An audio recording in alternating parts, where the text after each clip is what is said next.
पूर्णमासी व्रत कथा। पूजन सामग्री: दूध, दही, घी, शर्करा, गंगाजल, रोली, मौली, तांबूल, पूंगी फल, धूप, फूल, सफेद कनेर, यज्ञोपवीत, श्वेत वस्त्र, लाल वस्त्र, आक, बिल्वपत्र, फूलमाला, धतूरा, बांस की टोकरी, आम के पत्ते, चावल, तिल, जौ, नारियल, पानी वाला, दीपक, ऋतुफल, अक्षत, नैवेद्य, कलश, पंचरंग, चंदन, आटा, रेत, समिधा, कुश, आचार्य के लिए वस्त्र, शिव पार्वती की स्वर्ण मूर्ति अथवा पार्थिव प्रतिमा, दूब, आसन आदि। पूजन विधि: पूजन करने वाला व्यक्ति प्रातःकाल स्नान आदि से निवृत्त होकर किसी पवित्र स्थान पर आटे से चैक पूर कर केले का मंडप बनाकर शिव पार्वती की प्रतिमा बनाकर स्थापित करे। तत्पश्चात नवीन वस्त्र धारण कर आसन पर पूर्वाभिमुख बैठकर देश काल आदि के उच्चारण के साथ हाथ में जल लेकर संकल्प करें। उसके बाद गणेश जी का आवाहन व पूजन करें। अनंतर वरुणादि देवों का आवाहन करके कलश पूजन करें, चंदन आदि समर्पित करें, कलश मुद्रा दिखाएं, घंटा बजाएं। गंध अक्षतादि द्वारा घंटा एवं दीपक को नमस्कार करें। इसके बाद ओम अपवित्रः पवित्रो व सर्वावस्था गतोऽपि वा यह स्मरेत पुंडरीकाक्षं स बाह्याभ्यंतरः शुचिः। इस मंत्र द्वारा पूजन सामग्री एवं अपने ऊपर जल छिड़के इंद्र आदि अष्टलोकपालों का आवाहन एवं पूजन करें। निम्नलिखित मंत्र से शिव जी को स्नान कराएं। मंदार माला कुलिजालकाय, कपाल माला किंत शेखराय, दिव्यांबराय च सरस्वती रेवाप्योष्णी नर्मदाजलः स्नापितासी मया देवी तेन शांति पुरुष में। निम्नलिखित मंत्र से पार्वती जी को स्नान कराएं। नमो देव्य महादेव्य सत्तम नमः, नमः प्रकृत्य भद्राय नेताः प्रणतास्मता। इसके बाद पंचोपचार पूजन करें। चंदन, अक्षत, पुष्प, धूप, दीप दिखाएं। फिर नैवेद्य चढ़ाकर आचमन कराएं। अनंतर हाथों के लिए उपटन समर्पण करें। फिर सुपारी अर्पण करें, दक्षिणा भेंट करें और नमस्कार करें। इसके बाद उत्तर की ओर निर्माल्य का विसर्जन करके महाअभिषेक करें। अनंतर सुंदर वस्त्र समर्पण करें, यज्ञोपवीत धारण कराएं। चंदन, अक्षत और सप्तधान्य समर्पित करें। फिर हल्दी, कुमकुम, मांगलिक सिंदूर आदि अर्पण करें। ताड़पत्र, भोजपत्र, कंठ की माला आदि समर्पण करें। सुगंधित पुष्प चढ़ाएं तथा धूप दें। दीप दिखाकर नैवेद्य समर्पित करें। फिर हाथ मुख धुलाने के लिए जल छोड़ें। चंदन अर्पित करें। नारियल तथा ऋतुफल चढ़ाएं। तांबूल, सुपारी और दक्षिणा द्रव्य चढ़ाएं। कपूर की आरती करें और पुष्पांजलि दें। सब प्रकार से पूजन करके कथा श्रवण करें। अथ पूर्णमासी व्रत कथा। द्वापर युग में एक समय की बात है कि यशोदा जी ने कृष्ण से कहा, हे कृष्ण, तुम सारे संसार के उत्पन्न करता, पोषक तथा उसके संहार करता हो। आज कोई ऐसा व्रत मुझसे कहो जिसके करने से मृत्यु लोक में स्त्रियों को विधवा होने का भय न रहे तथा यह व्रत सभी मनुष्यों की मनोकामनाएं पूर्ण करने वाला हो। श्री कृष्ण कहने लगे, हे माता, तुमने अति सुंदर प्रश्न किया है। मैं तुमसे ऐसे ही व्रत को सविस्तार कहता हूं। सौभाग्य की प्राप्ति के लिए स्त्रियों को 32 पूर्णमासियों का व्रत करना चाहिए। इस व्रत के करने से स्त्रियों को सौभाग्य संपत्ति मिलती है। यह व्रत अचल सौभाग्य देने वाला एवं भगवान शिव के प्रति मनुष्य मात्र की भक्ति को बढ़ाने वाला है। यशोदा जी कहने लगी, हे कृष्ण, सर्वप्रथम इस व्रत को मृत्युलोक में किसने किया था, इसके विषय में विस्तार पूर्वक मुझसे कहो। श्री कृष्ण जी कहने लगे कि इस भूमंडल पर एक अत्यंत प्रसिद्ध राजा चंद्रहास से पालित अनेक प्रकार के रत्नों से परिपूर्ण कातिका नाम की एक नगरी थी। वहां पर धनेश्वर नाम का एक ब्राह्मण था और उसकी स्त्री अति सुशीला रूपवती थी। दोनों ही उस नगरी में बड़े प्रेम के साथ रहते थे। घर में धन धान्य आदि की कमी नहीं थी। उनको एक बड़ा दुख था कि उनके कोई संतान नहीं थी। इस दुख से वह अत्यंत दुखी रहते थे। एक समय एक बड़ा तपस्वी योगी उस नगरी में आया। वह योगी उस ब्राह्मण के घर को छोड़कर अन्य सब घरों से भिक्षा लाकर भोजन किया करता था। रूपवती से वह भिक्षा नहीं लिया करता था। उस योगी ने एक दिन रूपवती से भिक्षा न लेकर किसी अन्य घर से भिक्षा लेकर गंगा किनारे जाकर भिक्षान्न को प्रेम पूर्वक खा रहा था कि धनेश्वर ने योगी का यह सब कार्य किसी प्रकार से देख लिया।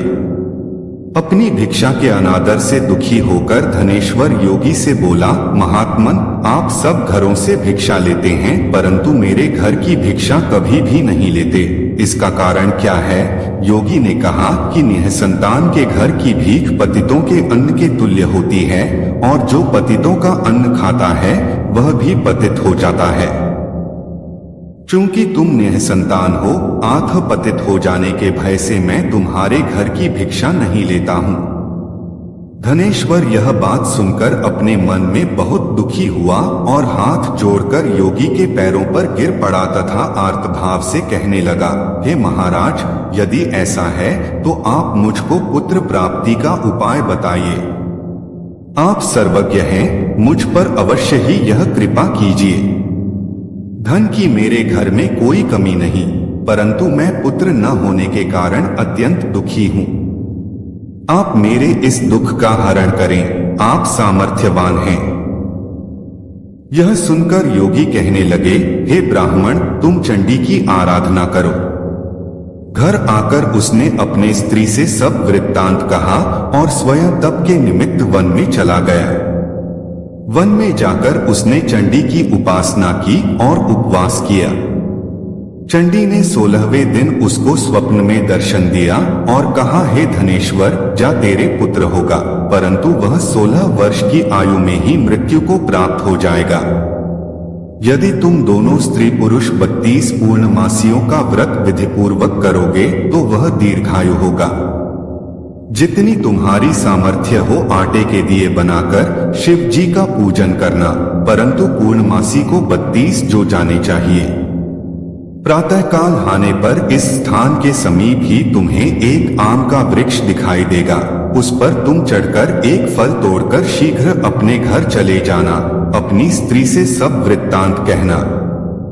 ऋतु स्नान के पश्चात वह स्वच्छ होकर श्री शंकर जी का ध्यान करके उस फल को खा लेगी। तब शंकर भगवान की कृपा से उसको गर्भ हो जाएगा। जब वह ब्राह्मण प्रातःकाल उठा तो उसने उस स्थान के पास ही एक आम का वृक्ष देखा जिस पर एक अत्यंत सुंदर आम का फल लगा हुआ था। उस ब्राह्मण ने उस आम के वृक्ष पर चढ़कर उस फल को तोड़ने का प्रयत्न किया, परंतु वृक्ष पर कई बार प्रयत्न करने पर भी वह न चढ़ पाया। तब तो उस ब्राह्मण को बहुत चिंता हुई और विघ्न विनाशक श्री गणेश जी की वंदना करने लगा। हे दयानिधे, अपने भक्तों के विघ्नों का नाश करके उनके मंगल कार्य को करने वाले, दुष्टों का नाश करने वाले, रिद्धि सिद्धि के देने वाले, आप मुझ पर कृपा करके इतना बल दें कि मैं अपने मनोरथ को पूर्ण कर सकूं। इस प्रकार गणेश जी की प्रार्थना करने पर उनकी कृपा से धनेश्वर वृक्ष पर चढ़ गया और उसने एक अति सुंदर आम का फल देखा। उसने विचार किया कि जो वरदान से फल मिला था वह यह है और कोई फल दिखाई नहीं देता। उस धनेश्वर ब्राह्मण ने जल्दी से उस फल को तोड़कर अपनी स्त्री को लाकर दिया और उसकी स्त्री ने अपने पति के कथनानुसार उस फल को खा लिया और वह गर्भवती हो गई। देवी जी की असीम कृपा से उसे एक अत्यंत सुंदर पुत्र उत्पन्न हुआ जिसका नाम उन्होंने देवीदास रखा। माता पिता के हर्ष और शोक के साथ वह बालक शुक्ल पक्ष के चंद्रमा की भांति अपने पिता के घर में बढ़ने लगा। भवानी की कृपा से वह बालक बहुत ही सुंदर, सुशील और विद्या पढ़ने में बहुत ही निपुण हो गया। दुर्गा जी की आज्ञानुसार उसकी माता ने 32 पूर्णमासी का व्रत रखना प्रारंभ कर दिया था। जिससे उसका पुत्र बड़ी आयु वाला हो जाए। 16वां वर्ष लगते ही देवीदास के माता पिता को बड़ी चिंता हो गई कि कहीं उनके पुत्र की इस वर्ष मृत्यु न हो जाए। इसलिए उन्होंने अपने मन में विचार किया कि यदि यह दुर्घटना उनके सामने हो गई तो वे कैसे सहन कर सकेंगे। अस्तु उन्होंने देवीदास के मामा को बुलाया और कहा कि हमारी इच्छा है कि देवीदास 1 वर्ष तक काशी में जाकर विद्याध्ययन करे और उसको अकेला भी नहीं छोड़ना चाहिए। इसलिए साथ में तुम चले जाओ और 1 वर्ष के पश्चात इसको वापस लौटा लाना। सब प्रबंध करके उसके माता पिता ने काशी जाने के लिए देवीदास को एक घोड़े पर बैठाकर उसके मामा को उसके साथ कर दिया, किंतु यह बात उसके मामा या किसी और से नहीं कही। धनेश्वर ने सपत्नीक अपने पुत्र की मंगल कामना तथा दीर्घायु के लिए भगवती दुर्गा की आराधना और पूर्णमासियों का व्रत करना आरंभ कर दिया। इस प्रकार बराबर 32 पूर्णमासी का व्रत पूरा किया। कुछ समय पश्चात एक दिन वह दोनों मामा और भांजा मार्ग में रात्रि बिताने के लिए किसी ग्राम में ठहरे हुए थे। उस दिन उस गांव में एक ब्राह्मण की अत्यंत सुंदरी, सुशीला, विदुषी और गुणवती कन्या का विवाह होने वाला था। जिस धर्मशाला के अंदर वर और उसकी बारात ठहरी हुई थी, उसी धर्मशाला में देवीदास और उसके मामा भी ठहरे हुए थे। संयोगवश कन्या को तेल आदि चढ़ाकर मंडप आदि का कृत्य किया गया तो लग्न के समय वर को धनुर्वात हो गया। अस्तु वर के पिता ने अपने कुटुंबियों से परामर्श करके निश्चय किया कि यह देवीदास मेरे पुत्र जैसा ही सुंदर है, मैं इसके साथ ही लग्न करा दूं और बाद में विवाह के अन्य कार्य मेरे लड़के के साथ हो जाएंगे। ऐसा सोचकर देवीदास के मामा से जाकर बोला कि तुम थोड़ी देर के लिए अपने भांजे को हमें दे दो, जिससे विवाह के लगन का सब कृत्य सुचारू रूप से हो सके। तब उसका मामा कहने लगा कि जो कुछ भी मधुपर्क आदि कन्यादान के समय वर को मिले वह सब हमें दे दिया जाए, तो मेरा भांजा इस बारात का दूल्हा बन जाएगा। यह बात वर के पिता ने स्वीकार कर लेने पर उसने अपना भांजा वर बनने को भेज दिया और उसके साथ सब विवाह कार्य रात्रि में विधिपूर्वक संपन्न हो गया। पत्नी के साथ वह भोजन न कर सका और अपने मन में सोचने लगा कि न जाने यह किसी स्त्री होगी। वह एकांत में इसी सोच में गरम निःश्वास छोड़ने लगा तथा उसकी आंखों में आंसू भी आ गए। तब वधू ने पूछा कि क्या बात है, आप इतने उदासीन व दुखी क्यों हो रहे हैं। तब उसने सब बातें जो वर के पिता व उसके मामा में हुई थीं, उसको बतला दी। तब कन्या कहने लगी कि यह ब्रह्मा विवाह के विपरीत हो कैसे सकता है। देव, ब्राह्मण और अग्नि के सामने मैंने आपको ही अपना पति बनाया है, इसलिए आप ही मेरे पति हैं। मैं आपकी ही पत्नी रहूंगी, किसी अन्य की कदापि नहीं। तब देवीदास ने कहा, ऐसा मत करिए क्योंकि मेरी आयु बहुत थोड़ी है, मेरे पश्चात आपकी क्या गति होगी इन बातों को अच्छी तरह विचार लो। परंतु वह दृढ़ विचार वाली थी, बोली कि जो आपकी गति होगी वही मेरी गति होगी। हे स्वामी, आप उठिए और भोजन करिए, आप निश्चय ही भूखे होंगे। इसके बाद देवीदास और उसकी पत्नी दोनों ने भोजन किया तथा शेष रात्रि वे सोते रहे। प्रातःकाल देवीदास ने अपनी पत्नी को 3 नगों से जड़ी हुई एक अंगूठी दी, एक रुमाल दिया और बोला, हे प्रिय, इसे लो और संकेत समझकर स्थिर चित्त हो जाओ। मेरा मरण और जीवन जानने के लिए एक पुष्पवाटिका बना लो, उसमें सुगंधी वाली एक नवमल्लिका लगा लो, उसको प्रतिदिन जल से सींचा करो और आनंद के साथ खेलो कूदो तथा उत्सव मनाओ। जिस समय और जिस दिन मेरा प्राणांत होगा ये फूल सूख जाएंगे और जब ये फिर हरे हो जाएं तो जान लेना कि मैं जीवित हूँ। यह बात निश्चय करके समझ लेना, इसमें कोई संशय नहीं है। यह समझाकर वह चला गया। प्रातःकाल होते ही वहां पर गाजे बाजे बजने लगे और जिस समय विवाह के कार्य समाप्त करने के लिए वर तथा सब बाराती मंडप में आए तो कन्या ने वर को भली प्रकार से देखकर अपने पिता से कहा कि यह मेरा पति नहीं है। मेरा पति वही है जिसके साथ रात्रि में मेरा पाणिग्रहण हुआ था। इसके साथ मेरा विवाह नहीं हुआ है। यदि यह वही है तो बताए कि मैंने इसको क्या दिया। मधुपर्क और कन्यादान के समय जो मैंने भूषणादि दिए थे उन्हें दिखाए तथा रात में मैंने क्या गुप्त बातें कही थीं वह सब सुनाए। पिता ने उसके कथनानुसार वर को बुलवाया। कन्या की यह सब बातें सुनकर वह कहने लगा कि मैं कुछ नहीं जानता। इसके पश्चात लज्जित होकर वह अपना सा मुंह लेकर चला गया और सारी बारात भी अपमानित होकर वहां से लौट गई। भगवान श्री कृष्ण बोले, हे माता। इस प्रकार देवीदास काशी विद्याध्ययन के लिए चला गया।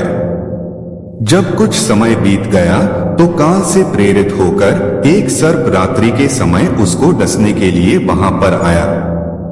उस विषधर के प्रभाव से उसके शयन का स्थान चारों ओर से विष की ज्वाला से विषैला हो गया, परंतु व्रतराज के प्रभाव से उसको काटने न पाया, क्योंकि पहले ही उसकी माता ने 32 पूर्णिमा का व्रत कर रखा था। इसके बाद मध्याह्न के समय स्वयं काल वहां पर आया और उसके शरीर से उसके प्राणों को निकालने का प्रयत्न करने लगा, जिससे वह मूर्छित होकर पृथ्वी पर गिर पड़ा। भगवान की कृपा से उसी समय पार्वती जी के साथ श्री शंकर जी वहां पर आ गए।